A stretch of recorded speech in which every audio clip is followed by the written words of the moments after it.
అన్న చూస్తున్నారు గత 3 నెలల నుంచి పరిపాలన. గతంలో పరిపాలన 5 ఏళ్ళు కూడా మనం చూసాం.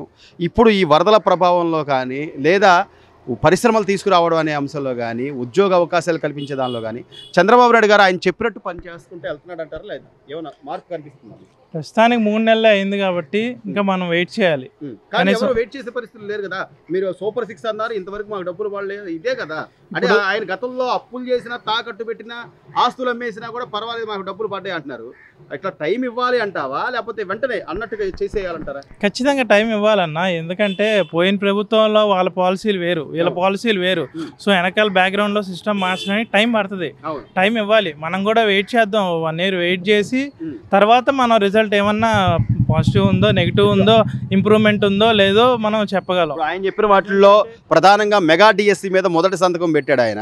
అలాగే ఒక్కొక్కటి చిన్న చేసుకుంటూ వస్తున్నారు. ఈరోజు వృద్ధాప్య పెన్షన్లు కానివ్వండి, అన్నా క్యాంటీన్లు కానివ్వండి, లేదా రేపు దీపావళి నుంచి ఆయన చెప్పిన సూపర్ 6 పథకాల్లో గ్యాస్ పథకం కూడా 3 సిలిండర్లు కూడా ఇస్తానంటున్నారు.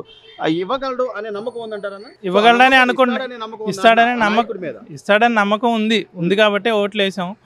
ఇస్తాడనే అనుకుంటున్నాం. చూద్దాం, దివాళీ తర్వాత రిజల్ట్ మనకు కనిపిస్తుంది కాబట్టి ఒక్కొక్కటి చేసుకుంటూ వస్తున్నారు. ప్రెసెంట్ అయితే అన్నా క్యాంటీన్లు ఓపెన్ చేశారు, అది ఓకే, బాగానే ఉంది. పెన్షన్ ఆబ్వియస్ గా మంచిదే. చాలా మంది మేబీ వీళ్ళకి పేరు వస్తుందని వాళ్ళు తీసేసి ఉండొచ్చు. ఇవన్నీ ప్రతి గవర్నమెంట్ జరిగేది. అన్నం పెట్టేదే కదా, అది పేదవాడికి సాయం చేసినట్టే కదా. అదే మరి వచ్చేది కదా, దాన్ని సరిపోయేది కదా. మరి అందుకనే ఓడిపోయాడు. జనాలు పిచ్చోళ్ళు ఎందుకు అవుతారు? మరి చిన్న పథకాలు అవి ఎక్కువ ఖర్చు కూడా అవ్వవు. జస్ట్ వాళ్ళ పేరు వచ్చిందని వీళ్ళు తీసేశారు అంతే. అది ఉంచాల్సింది జగన్మోహన్ రెడ్డి, కానీ తీసేశారు. ఈ రోజున వృద్ధాప్య పెన్షన్లు చంద్రబాబు నాయుడు గారు ఏదైతే చెప్పారో 3000 4000 చేసి పొద్దున్నే అందుతున్నాయా? అంతానే అండి. ఖర్చుకి ఏ ఆధారం లేదు, ఏది ఆధారం లేదు ఖర్చుకి. ఎలాంటి ఆధారం లేదు మీకు. ఇప్పుడు ప్రభుత్వం ఇచ్చే డబ్బులు ఇవన్నీ తీసుకోవాలి. చంద్రబాబు ప్రభుత్వం బాగుందంటావా? బ్రహ్మాండంగా ఉంది. ఇదే రావాలా ప్రభుత్వం ఇదే.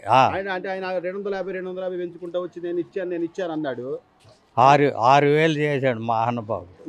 జాలు. మీకు వికలాంగుల పెన్షన్ కాలు చేయబడిపోయింది, నేను చేయడం లేదు. మందు పిల్లలు కాటికి పనికొస్తాను. పిల్లలు కూడా ఏదో రూపాయి చూడరు. గౌడు మట్టుకు ఆడే బాగున్నారు.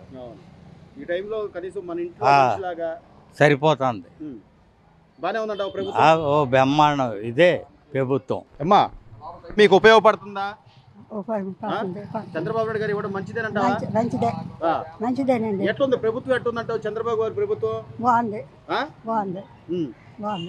ఇప్పుడు 250 పెంచుకుంటే ఆయనేమో నేను చేసా అన్నాడు. ఈయన ఒకేసారి 1000 రూపాయలు పెంచాడుగా. పెంచాడు. బాగుంది. ఎట్లా ఉపయోగపడుతుంది మీకు ఇది? నాకు ఏదో మందులకి మోకలకి వస్తుంది, పర్వాలేదు. ఇంట్లో ఏదైనా సరుకులు ఏదో చీర గట్ట కొనుక్కోమంతే. అసలు మీలాంటి వాళ్ళకే కదమ్మా ఏ పని, ఇంత వయసు వచ్చాక ఏ పని చేసుకోలేని మీలాంటి వాళ్ళకే కదా ఇవాళ ఒక రూపాయి. అంతేనండి, అంతే. చంద్రబాబు గారు తీసుకుందంటే మంచిదే. ఏమంటావు ఫైనల్ గా? ఏమంటావు? చాలా మంచిదే. బాగానే ఉంది. మళ్ళీ రావాలంట. మళ్ళీ ఆయనే రావాలా? ఎప్పుడు రావాలి. ఇప్పుడు రావాలి. మీరు అందరూ ఉండాలి కదా. ఉంటాం.